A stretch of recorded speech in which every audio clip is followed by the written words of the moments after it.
Thank you so much for agreeing to talk with us at Plume. Nancy, thank you for having me. It's a pleasure. Thank you. It's been great here having you with us in Salisbury for this past week. I wanted to talk to you about your article in Coal Hill Review. Quantum poetics. Yeah. And you know, what's interesting to me is how even the most minor adjustments, minor decisions in writing and revising poetry change the entire trajectory of the poem. Yeah, and I'm really interested in possibility, and I think that particularly in early drafts, writers make this assumption that the poem in that first draft or in that early draft is the poem, and I think it's made even more complicated when you work on the computer because you get something that looks very finished. You know, when I was struggling on a typewriter and there'd be blobs of whiteout and stuff like that, it never looked finished. It never looked clean.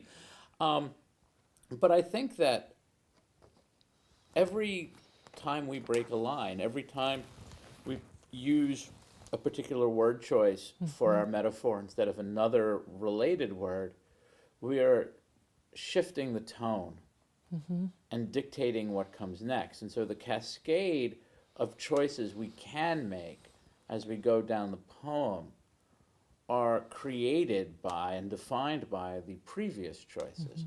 And so what I'm always interested in is what choice didn't I make? What are the parallel universes of this poem to the left of, to the right of the initiating piece? I'm also interested in how physics presents metaphors for poetry and vice versa. You know, we live at a time where physics is physics and poetry is poetry and literature is literature and art history is art history. And we've created these compartmentalized, we've created this compartmentalized sensibility of the disciplines that 200 years ago, 300 years ago didn't exist. So that, you know, when Luke Howard created his classifications of clouds in the 1790s, he was reading poetry and he was looking at art and he was looking at how artists represented clouds and he was looking at how Shelley described clouds. And that helped him understand how to classify clouds. And I think that that idea that we live in these compartments, that I teach in a department that is the English department. And yeah, I teach in the College of Liberal Arts and Sciences, but as it turns out, I don't have much contact with the sciences or, you know, even the art department. That does a disservice to both the poets and to the scientists. When I still taught at a community college, I still taught years ago at a community college, we created a course that we jokingly referred to as physics for poets and artists. But the idea was that the concepts are imaginative. Physicists, scientists in general, have to have great imaginations to be able to imagine what the solution is, to hypothesize what a solution is to a problem they're trying to figure out. If you read proofs, if you read mathematical proofs, they are beautiful lyric poems in some ways. This idea of balance, this idea of equivalency, and the simple language of the proof and how clear it has to be, and yet how universal it has to be simultaneously. And I think that we do a disservice in some ways through this compartmentalization that removes the science from poetry and removes the poetry from science. I think that's why there's no such thing as a purely lyric poem, right? Because we are ultimately living in that temporality. And I think that the importance of a line break to a poem in the end is its emphasis on, it constantly emphasizes lyricism. Here's a pause, here's a pause, here's a pause.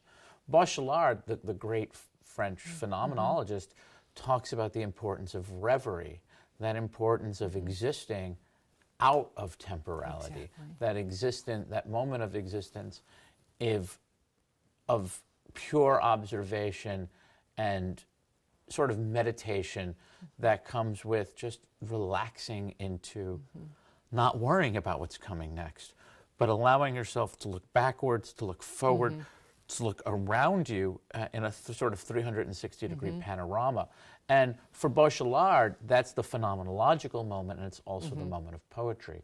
I was wondering what in terms of your own trajectories, your own divergent roads, in terms of where you could maybe, if we did a trajectory of your life, and there are different points where you could have taken one road, but you took another, and it's made all the difference, right?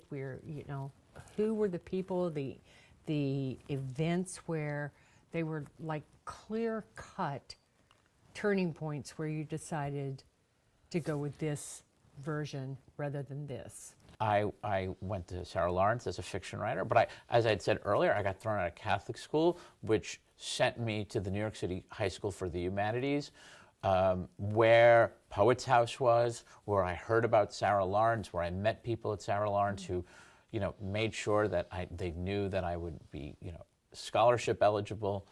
I got to study with Thomas Lux. I made a choice to work at the college library, where, working at the end of my freshman year, a book by Larry Levis was returned, and I'd never read a book of poems before, a contemporary book of poems before, and I read Larry's first book, and I read it that night, and I remember thinking, this is what I want to do for the rest of my life. So, I mean, it's amazing. It's like I said before about, what you do in the first line creates this cascade of possible choices. It's sort of like, it's almost like the old, the old train board at Grand Central Station. You would see it. It have all those things. It would flip. All the letters would flip really quickly. And when a train left, all the trains would move up one on the list, and a new train would appear at the bottom. And that's what our choices are like. As soon as we make that one choice, all those subsequent train lines change. And so, for me, I think about all of those things. Studying with Tom, studying with Cornelius Eady, making those choices. And I don't spend a lot of time worrying about the life I didn't lead. I think a lot of people do. A lot of people do. I wish this had happened to me. I wish I'd gone to Columbia, because you know what? That's a lot of wasted energy. Yeah. I live a blessed life. Charles Simic has a great quote, and this is so strange, but this was my high school yearbook quote. It was from Charles Simic. I could imagine 1,000 lives in which I'd be perfectly happy or perfectly miserable. But the fact is this: the only life I'm living is this one. And if I'm imagining those other lives, every hour I waste thinking, if only I'd done this, I'd have this other happier life, or, I'm not living this life. And this life is where my phenomenological experiences are. And I'm thinking, these poems that you've shared with Plume, they're in this life, right? They're the decisions you made through revision. In a sense, you're choosing your own life, right? Yeah. You're revising your own life, and then it's your life. That's what William Stafford says. You must revise your life. That's the great book. And the great thing is, what I love about the revision experience, I often say, when people say to me about the first thought, best thought sort of thing, it's like, you know what? Most of the time in relationships that have mattered, the first kiss was not the best kiss. The first kiss was the awkward kiss. You're doing this thing, your head's going this way and this way. You're like, it takes a while to know how somebody likes to be kissed. Yeah. It takes a while to know how somebody likes to be touched. And it's the same with a poem. I know something summoned my attention. And that summoning of attention is alluring. But it's giving it attention that makes it a poem.